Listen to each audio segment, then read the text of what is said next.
কি নাম আপোনাৰ? মোৰ নাম শ্ৰী সঞ্জীৱ গগৈ। এজ 35। ক'ৰ পৰা আহিছে আপোনালোকে? আমি তেজপুৰৰ পৰা আহিছোঁ। তেজপুৰৰ পৰা আহিছে ন? কি প্ৰব্লেম হৈছিলে আৰু কেতিয়া এডমিট হৈছিলে এইটো কওকচোন। মই আপোনাৰ নৱেম্বৰ 18, 2023 এডমিট হৈছিলোঁ আপোনাৰ এপল হস্পিটেলত। মোৰ প্ৰব্লেমটো মানে কি হ'ল, আপোনাৰ লাম্বাৰ স্পাইনটো অকণমান L2 L3 এনেকৈ কিবা এটা কৰে, সেইখিনি জেগাটো অকণ বেণ্ড হৈ গৈ পেলাই ইনফেকশ্যন হৈছিল। তাৰপিছত সেইটো কাৰণে মোৰ বহুত পেইন আছিল আৰু মই ভালকৈ ধৰক মুভমেণ্ট কৰিব পৰা নাছিলোঁ। তাৰপিছত মোৰ চাৰ্জাৰী হ'ল। নৱেম্বৰ 17 হৈছিলোঁ। তাৰপিছত 18 নৱেম্বৰতে মোৰ চাৰ্জাৰী হ'ল। চাৰ্জাৰী হোৱাৰ পিছত এতিয়া মই আপোনাৰ চেকআপৰ কাৰণে আহিছোঁ আফটাৰ 3 মান্থছ। এতিয়া মই বহুতখিনি ৰিলিফ পাইছোঁ, মানে মোৰ ভাল হৈছে। মানে আপোনাৰ অপাৰেশ্যনৰ আগত কণ্ডিশ্যনটো কেনেকুৱা আছিল? অপাৰেশ্যনৰ আগত কণ্ডিশ্যনটো মোৰ প্ৰায় বহুত ৱৰ্ষ্টেই আছিলে আৰু মানে একদম মুভমেণ্ট কৰিব পৰা নাছিলোঁ, উঠিব পৰা নাছিলোঁ, শুব পৰা নাছিলোঁ, খোজকাঢ়িব নোৱাৰোঁ। তাৰপিছত মানে বহুত প্ৰব্লেম আছিলে। এতিয়া মোৰ বহুত ভাল হৈছে ন এতিয়া? ঠিক আছে।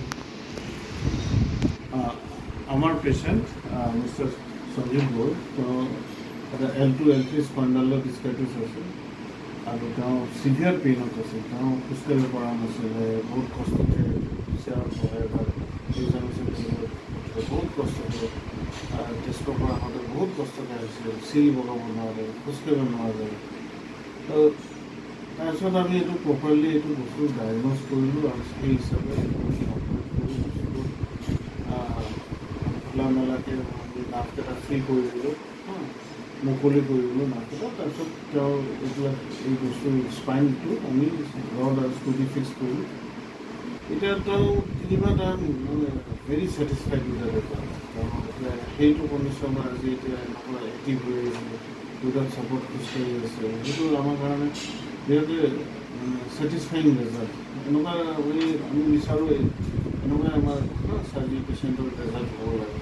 আৰু যোৱা পেচেণ্টত মানে একদম আমাৰ ইণ্টাৰভেনশ্যনটো বিৰাট ধুনীয়া ৰেজাল্ট হৈছে। Thank U.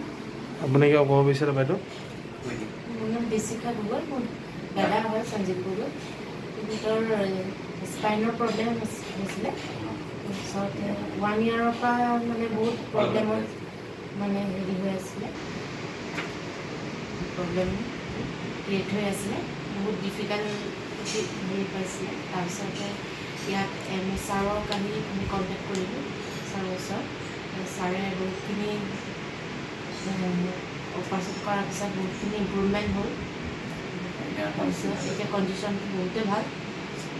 আগতে ছাপৰ্ট লৈ পেলাই খোজকাঢ়িব লাগিছিল বা কাম কৰিব লাগিছিল। এতিয়া ঠিক আছে ন?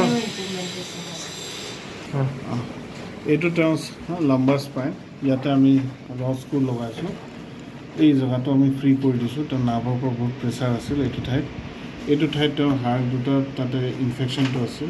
আমি পাছত বায়পচি কৰিলোঁ আৰু কালচাৰ কৰিলোঁ, সেইবিলাকত চব নেগেটিভ ওলাইছে। ষ্টিল তেতিয়ালৈকে চাগে তেওঁৰ এণ্টিবায়'টিকটো কাম কৰি গৈছে।